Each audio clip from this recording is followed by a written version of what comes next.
Hey, what's going on, everyone? Today's the 4th of June, 2023. Here today, we're going to break down the SPY. We're going to try to see if this market is ready for an epic rise, because that's pretty much been the direction for the last 12 months. Price has slowly but surely gone up. So I wanted to come in and talk to you all about it real quick. So let's go ahead and get this video started. Now, I did a price prediction. Yeah, you guys can already see it in front of you. It's been a long time since I did this price prediction in the SPY, which was on April the 7th. Now, many people have created content, have voiced their opinion about the stock market, about the SP 500, about how we're going to hit a recession. The recession is coming. Inflation is going to continue to increase. Market is going to crash. Get prepared. And the market in the SPY has gone up. Isn't that amazing? That's why I don't pay attention to those things. I only pay attention when it comes to determining where price is trying to go off of the price chart. I'm providing you more examples as to why you should do the same. Don't let people's opinions dictate your thoughts. Use the price charts. The price chart will not lead you astray. We predicted that the market in the SPY was going to go higher. And here it is today. You guys can see on the close of the 2nd of June, the market in the SPY closed at $427.92, right here at our ultimate TP price. Now, it's only 5%. I know it's not a lot, but we were prepared. We predicted all the way back here on April the 7th that the market was still geared to go up, not leading into no one else's thinking processes, or the charts, or the data that they try to show us to convince us that we're going to hit a recession. Because the market, the price chart didn't reflect that. Now, we saw massive weakness off the chart, then yeah, we would have played a market move to the downside and tell everyone to get prepared for a monumental crash. But the price chart is not showing us that right now. It's not. So we could possibly be prepared for an epic rise in the market in the SPY. So let me go ahead and get rid of this. Congratulations to those who was able to capitalize off that move. Now I wanted to talk about this chart now. Okay. I think we need to change these two horizontal lines first. That's what we're going to do first. We're going to get rid of one of them. Okay. We're going to get rid of that one. And then we're going to use this next line to reflect the current trend into the market in the SPY. Okay. We're going to utilize this.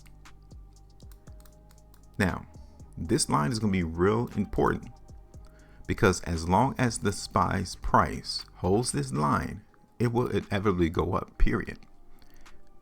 You don't have to do anything else. That's all you need to know.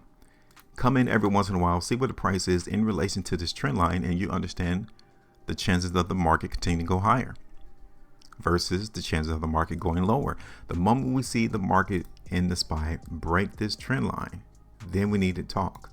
Then we need to have a conversation that says, yeah, the market is broken. We should not be bullish anymore.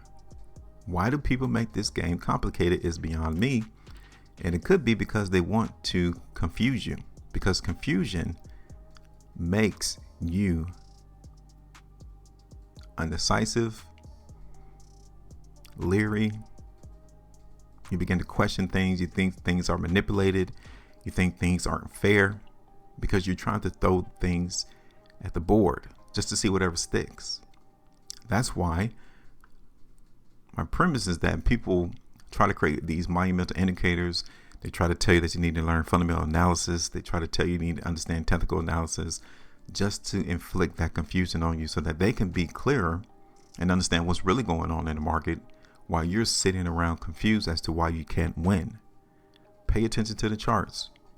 Now, let's go ahead and look at this on a different time frame. I want to start out on the weekly chart for the SPY real quick.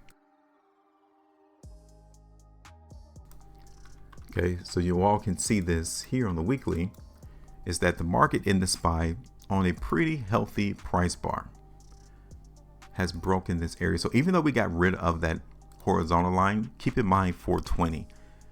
These two lines will be important. Okay, these two price levels, 420 and anywhere on this ascending line, is going to be important whenever price comes down, because price will come down as well. You just got to get prepared for it. But this weekly price bar actually tells us that the market didn't have any problems breaking this prior area of resistance in the SPY. It didn't. It closed up there on the high end of the bar. Take a look. Okay, that's on the weekly. Here it is on the 2 weeks. You have the same price bar. See, if the market in the SPY truly was weak, it would not have closed up there at the high, but it did. If the market was weak in the SPY, it would have closed on the low. See, money talks. For real, these price bars is literally money being used as a reference as to what the majority of the market participants think. So the weight of the market in the SPY is overwhelmingly bullish. Here it is on the 3 weeks. Okay. Now, I think the problem is going to come in as to how high can we see the market go in the SPY. Because I'm not going to tell you that we're going to see the market in the SPY make all-time highs. I'm just simply letting you know that this market is still bullish. Here it is on the monthly. Okay.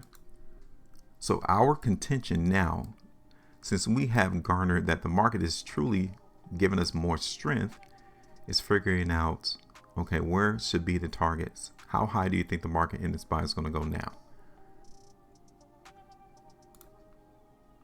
Okay. So we have to use this area here to the left of the chart to try to determine that.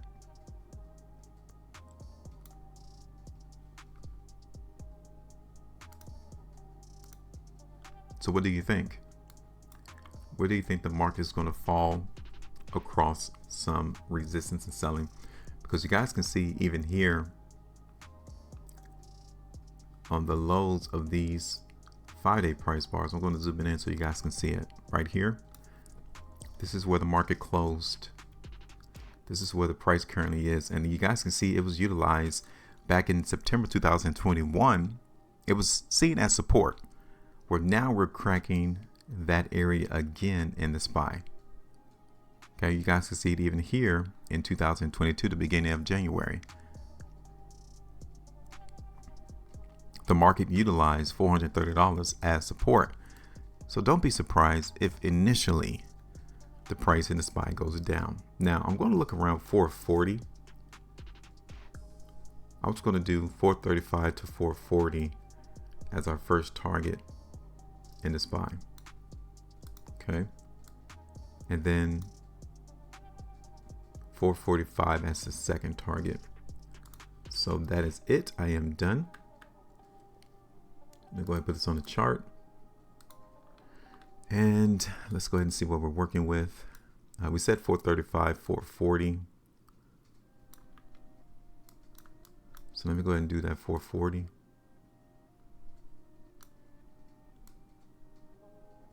That's around 2.85%. Okay. And then 445 will be second. That's around 4% move higher in the SPY there. $445. And as long as the market in the SPY holds 410, then we're going to look for the market to give us the ability, the greater probability where price is trying to move. It's going to be to the upside. Okay. Now, you guys saw how long it took the market in the SPY to finally move out of this trading range. Don't be surprised if you see that happen again. Okay.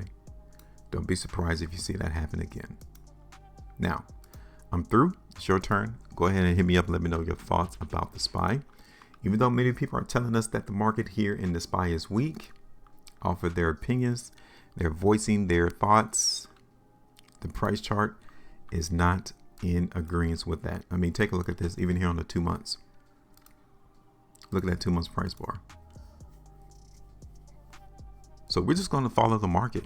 The 2 months time frame is still telling us that the market is not weak. Even here on the 3 months, we got an indicator right there, push to go up bar. Look this on the 6 months. Let's see what it would look like on the 6. Okay, so let's just see how much momentum is still available in the market in the SPY. Give me your thoughts. Make sure you maintain the profitability, and as always, always trade different.